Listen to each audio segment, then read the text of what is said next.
Hello and welcome to the dungeon. I'm your host Rob.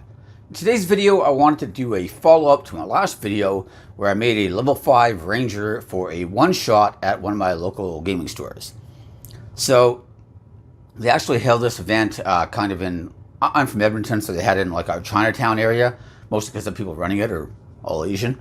But it was kind of cool because all these things are always charity events, and one of the things they talked about is how thanks to the pandemic, as with most areas, a lot of small businesses went under and just never reopened, and how this area of the city was hit particularly hard, and they just kind of want to have events there to try to like revitalize the area and bring like businesses back and stuff, which I thought was, really nice.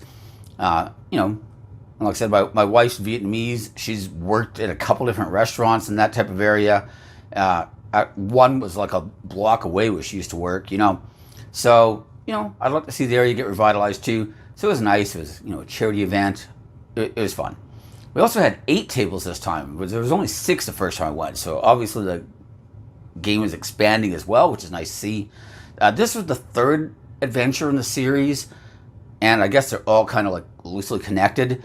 But I missed number 2 because I had to work. So I've been there at 1 and 3, but my friends were there for all 3, right? You also don't have to play the same character through, and you don't really bring like items or equipment or experience. The characters are always level 5. You can use the same character you used in a previous one. You can make a new one, like kind of whatever you want to do, right? But there are things that carry over. You can earn like special rewards and stuff like that, and they'll just like give you like physical cards of these things that you can then use in that game or later games or whatever. So there is some continuation, but the characters don't really progress and become more powerful. As far as the actual party that we had, it was also kind of funny because apparently our table was just labeled as like the power gamers after the last game. The one I wasn't there for, all the tables combined basically had to fight like the end boss, right? So each table is fighting the boss on their own, but their damage is all contributing because the boss had like thousands of hit points, right? But by the time it was all done, apparently my friends had done like 40 or 45% of the total damage, and there's 6 tables. So they did almost half the damage at just their table, which is pretty ridiculous. I'm so proud of them. So a couple of the DMs apparently really liked us, but a couple of the other ones just didn't want to have anything to do with us. Fair enough, I guess. But it was pretty fun, and we got the guy that we had the first time, the guy that I remembered, and so that was neat too. So some people kind of knew us, and they were like, "Uh-oh!" And one guy even told us like we actually upped the hit points on the final boss just because we knew you guys had all bought tickets and were coming back, and we were like, "Yeah, we should probably pump up the difficulty a little bit." So we took that as a compliment as well. So as I mentioned before, our group consisted of 2 fighters, one of which was a Rune Knight, which is particularly relevant when we tell the story. He was a Goliath Rune Knight. Then we also had like a Psy Warrior. We had a Forged Domain Cleric. We had a Drunken Master Monk. We had myself playing a Gloomstalker Ranger. Was that everybody? Maybe so. I can't remember. There were 6 of us. Anyways, so that's the group, right? The final boss was this like giant bird creature, and it was like flying up in the air. So the party was having a hard time hitting it, except for me, of course. I was just shooting it with my bow. But we had a sorcerer as well. That's right. I can't remember what type of sorcerer. Aberrant Mind. There we go. Aberrant Mind sorcerer. But the sorcerer we'd found a scroll with the fly spell. So he cast fly on the Rune Knight Goliath. He flew up there, used the Rune Knight ability to actually like grow larger and grow an extra size, and was able to grapple with the bird. And of course he had advantage on it as well from that ability. And basically just plunged them both into the ground. They both took a lot of falling damage, but that was okay. And then he just proceeded to keep the bird grappled and pinned the entire time while we just beat the crap out of this thing. And it was awesome. The bird was huge, so there was no, like the DM ruled we wouldn't have disadvantage with shooting prone targets, which was very nice for me. Because like I said, the thing's massive, right? Either way, though, the Rune Knight was really the MVP there. He didn't do a lot of damage that fight, but he just kept the thing immobilized, pretty much and restrained the entire time. And we were just pouring on the damage. And as it turned out this time, we did close to 50% of the total damage for our table out of 8 tables. So improvements even further. Anyways, that part was particularly awesome, like I said. And the Rune Knight really, really came through there. As far as my actual build, because I remember in the last video I talked about, I kind of had 2 ways that I was thinking of going. The first was to take Piercer with custom lineage, so I could start with that 18 dex, and then at 4, I mean, I don't have to play through it because I'm starting at level 5, right? But then at 4, I would take Sharpshooter, so I'd have Piercer plus Sharpshooter with 18 dex. The other one I was looking at was to go Variant Human, have only the 16 dex, but also 16 wisdom instead of only 14, and then use Crossbow Expert plus Sharpshooter, right? So it's Piercer versus Crossbow Expert. The Piercer version does have the extra point of dex, though, which is pretty nice. It didn't help with initiative, though, because Gloomstalker gets wisdom bonuses added to their initiative. So the one version I had 4 and 2, the other version I had 3 and 3, so it still ended up to a +6 bonus either way. But, you know, a little bit better for stuff like that. And personally, I felt like the crossbow version was probably going to be slightly better just because of the extra attack. And, like, I want to be clear here, an extra attack on its own isn't that big of a deal. It's really the extra attack combined with Sharpshooter for that extra 10 damage. So this isn't a perfect breakdown mathematically, but if you look at the average on like a D8, you're looking at 4.5, right? In my case, I had +4 bonus from my dexterity as well, and I had a +1 bow because the Forged Cleric enchanted my bow for me. So that brings me to a +5, 4.5 from that. So it's 9.5, essentially. It's technically a little higher because we can get crits, and with Piercer, you can re-roll one of your piercing damage die every turn. So, you know, if you get a 1 or a 2, you could re-roll, get a 3, 4, 8, whatever, right? That's going to bring your average up a little. But essentially, Sharpshooter is basically doubling the damage, give or take, right? Because you're going from roughly 10 damage a hit to roughly 20 damage a hit. Although you're missing more often, right? But on a per hit basis, if you hit, you're doing roughly double the damage you would have done. And in this case, we're using Sharpshooter either way, so the mischance isn't really adding up too much, except that the 18 dex version is going to have an extra +1 to hit, right? The Crossbow Expert, though, with the bonus action attack being able to benefit from Sharpshooter, kind of pushes it a little ahead, in my opinion. And like I said, things like Hunter's Mark used to make it a little more even because the bow version could use Hunter's Mark, whereas since it's using a bonus action, it's always interfering with your bonus action attack with Crossbow Expert. So there was a little less benefit as well that way.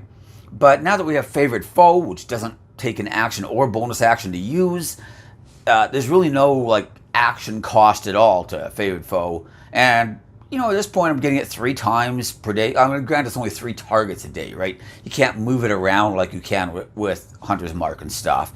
So it is a little more limited in those respects. But 3 targets a day is still fairly good, right? I never ran out of uses, actually. Although I did use Hunter's Mark on the big boss. But I couldn't use Favorite Foe because I still had it. Anyways, there was one aspect, though, of Crossbow Expert that I hadn't actually really factored into my calculations, which turned out to be one of the most important aspects of Crossbow Expert. And that is that you can ignore disadvantage even if you're fighting in melee range. Because it turned out the boss had a lair action, and they couldn't use the same lair action 2 turns in a row, but one of their lair actions allowed them to summon these 2 giant eagles. And the eagles weren't particularly tough. I think they were probably just the base giant eagle from the monster manual, right? But inevitably, one of these giant eagles would fly up in my face, and now I've got an eagle in my face while I'm trying to shoot the boss. And because my party was just like, no, just keep hammering the boss. Like, you're doing a ton of damage, just keep funneling damage into the boss. I'd either have to move away and eat opportunity attacks, or the Forged Cleric could like be coming to my aid because he was mostly doing radiant damage, and the boss was immune to radiant damage. So he'd be trying to like kill these eagles for me so that I could just keep shooting and stuff. But that was something I hadn't factored in, and honestly, it was one of the biggest reasons why I should have gone with Crossbow Expert. I'm not that I should have gone with it. The whole purpose was to try something different. I'm very glad I did. And the reason I'm glad I did is because I probably wouldn't have realized how big of a deal not having disadvantage when I have melee range stuff up in my face is if I would have, gone with Crossbow Expert. I would have, whatever, no big deal, keep shooting, But instead I'm just like, I'm trying to use my bow and I got an eagle clawing my eyes out. Turned out to be a big deal. So, like I said, it's funny because I was mostly looking at it from just the straight raw numbers, like damage in a perfect vacuum type of scenario. But I forgot that we're not playing in a perfect vacuum, and that actually just made Crossbow Expert even better. So I do want to be fair to Piercer, it was still a great feat. I am not knocking Piercer at all. It is a great, great choice. But the extra attack and the extra damage and not having to worry about stuff in my face does push Crossbow Expert even higher, in my opinion. It was also funny, just some other things happened. Oh, it turned out, we ended up finding out the boss was immune to Radiant, but vulnerable to necrotic damage. And our Aberrant Mind Sorcerer had Transmute Spell Meta Magic. So he just started turning all his fireballs into necrotic balls, and then he ran out. I'm like, what are you talking about? You're out. You're a sorcerer. Just start converting all your sorcery points into more spell slots. So then he starts doing that every round, and he had like a chromatic orb from a scroll as well, so he was able to do some necrotic damage there while also converting more points. And I think ended up, got off 3, maybe even 4 fireballs. I can't remember exactly. I think it was probably 3 fireballs plus some other spells. And due to the and due to the fact that the boss only had 1 legendary saving throw, which they used on the first necrotic ball and still failed because they passed that one, but then they still failed all their other saving throws. And the reason they kept failing all the time was because they had disadvantage on dexterity saves because they were grappled by the Rune Knight. So she used her first legendary save on the first necrotic ball, but then after that it was just failed save after failed save after failed save because she was just disadvantaged on all of her dexterity saves and couldn't get away from the Rune Knight. Oh man, it's so funny because the Rune Knight, well, maybe the monk might have done less damage than the Rune Knight. The monk ended up failing a Frighten save and just spent the entire fight with disadvantage fighting this one of the ads, which was like this terracotta warrior type thing, right? This warrior made of clay essentially. And it was just round after round of neither one of them being able to hit each other. It's like she was fighting like her great nemesis, like Spider-Man versus the Green Goblin, except that they're basically trying to have like a slap fight and nobody can hit anybody else. And, she'd attack with disadvantage. That stupid clay warrior was just rolling 4s and 5s nonstop and couldn't hit the monk. It was pretty hilarious because she finally managed to kill the thing. And she basically killed it in 1 round. She finally managed to she killed it in 1 round because she finally managed to hit it twice in the same turn. And that put it down. And then she finally passed her saving throw and overcame the frightened condition and came in to fight the boss. And I think she attacked the boss 3 times because by now she was out of key points, I think. And missed on every attack. And then the boss died. So the monk did really well in the first mission, I remember, because she managed to land all her stunning strikes. Nothing made a saving throw. It was just one of those days for our DM. Nothing could make a saving throw versus stunning strike. And the monk just dominated, which, those are words I never thought I'd say on this channel. But this week, this was more of the monk that we all like to make fun of on this channel. Just peak monk. Never doing any damage, never contributing anything, but managing to use a lot of key points in the process. Poor monk. Once she finally made her saving throw, though, then at least she was able to, try to do something. The sorcerer, needless to say, just raining necrotic balls on the boss, did a lot of damage, especially since the boss just could not make a saving throw against them, right? As far as my character, I had a couple of really big rounds. There were a lot of rounds where I miss once, hit once, And it was funny because I remember I hit the once and then like pretty much boss rolled my damage rolls and did like 29 or 30 damage or whatever, right? And the guy playing the sorcerer was like, how did you do that much damage on one hit? I'm like, well, I got a plus 15 to my damage rolls. He's like, how do you have plus 15? I'm like, well, I got 4 from my dex, 1 from my magic bow, and 10 from sharpshooter. That's 15. And he was just like, oh, effing sharpshooter. I'm like, I don't know what to tell you, man. We've all known forever, sharpshooter is ridiculously good, you know? Especially since you can take the archery fighting style and help compensate for that -2. I was hoping to find some magic arrows as well and then just start stacking those bonuses, but no such luck. Also, I'm going to try to persuade the Forge Cleric to once again play a Forge Cleric next time so they can enchant weapons.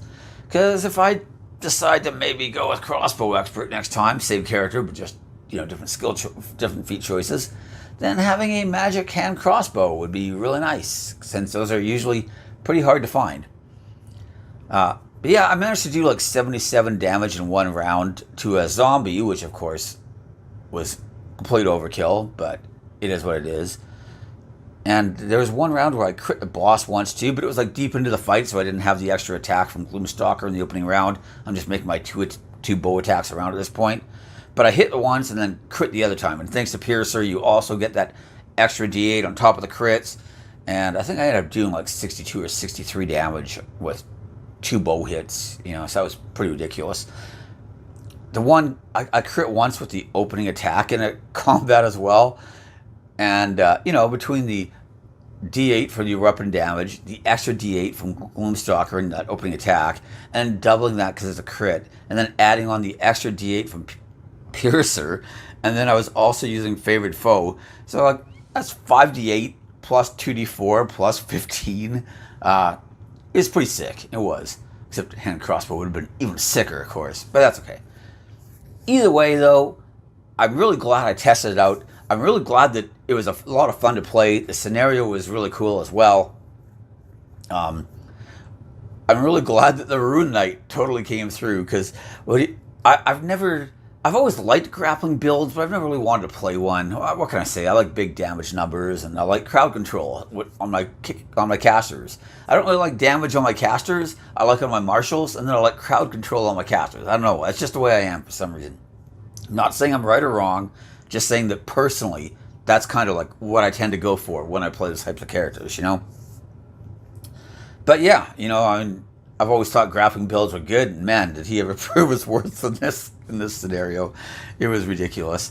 And, you know, I thought it was pretty good. Like, the Psy Warrior was pretty awesome, too, because there was a lot of stuff that was, like, either immune or resistant to, like, slashing damage and stuff like that, like to non-magical slashing damage or piercing damage, that kind of stuff. So thank goodness for me, I had a magic bow. I didn't have to worry about that. But he was doing psychic damage, so he didn't have to worry about it either. And, you know, it's still a fighter with Action Surge. I know I haven't talked about him a lot so far because I've been too busy mentioning the Rune Knight. But, yeah, he did a lot of damage, too. I mean, you know, it's a little 5 fighter with feats and Action Surge. Doing psychic damage, of course, is going to do a lot of damage. Either way, it was a lot of fun. I definitely want to go back to the final mission in the 4-part series, and I'm hoping that once this series is over that these guys will keep running these events every, you know, 3 or 6 months or whatever it is, because yeah, it was a lot of fun. It was a lot of fun the first time. I really wish I would have been there the second time, but you know, wasn't in the cards. But anyways, those are my thoughts. I just wanted to give a quick review of the game, talk about some of the other characters in the party as well, and not just only talk about myself, but of course spend a lot of time talking about myself as well, because that was kind of the purpose, is I wanted to test out Piercer and see what I thought of it. And the result is, Piercer is very, very good. It's just that Crossbow Expert's a little bit better. Don't know what to tell you. I mean, that's kind of what we thought going in, but, you know, it turned out I thought the gap would be like this. Instead, the gap was like that, you know. Still not huge, but noticeable. Anyways, that's everything.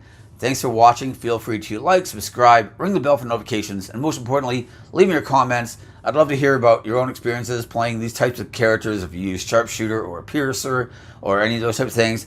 Even like Great Weapon Master versus Crusher. I've done Great Weapon Master builds. I've never done a Crusher build yet. And I kind of feel like it's going to be the same sort of thing. Although, to be fair, if you don't have a good source of advantage, I think that Crusher will be a lot closer to Great Weapon Mastery. That'd be my gut instinct. I might be completely wrong. So if you're not, if you don't have decent access to advantage, it's a little harder to use Great Weapon Mastery usually, because like I said, you've got the potential for sharpshooter, for the archery fighting style to help compensate for sharpshooter. You can also get magic bows and magic arrows, allowing you to double stack those like 2-hit bonuses. And I just find it's a lot easier to overcome the sharpshooter penalty than it is the Great Weapon Mastery penalty. But neither one's unbeatable. I mean, you can just go Barbarian and go with Great Weapon Mastery, and you're pretty much good to go. Just reckless attack all day. You've got permanent advantage, essentially, and, you just bring the pain.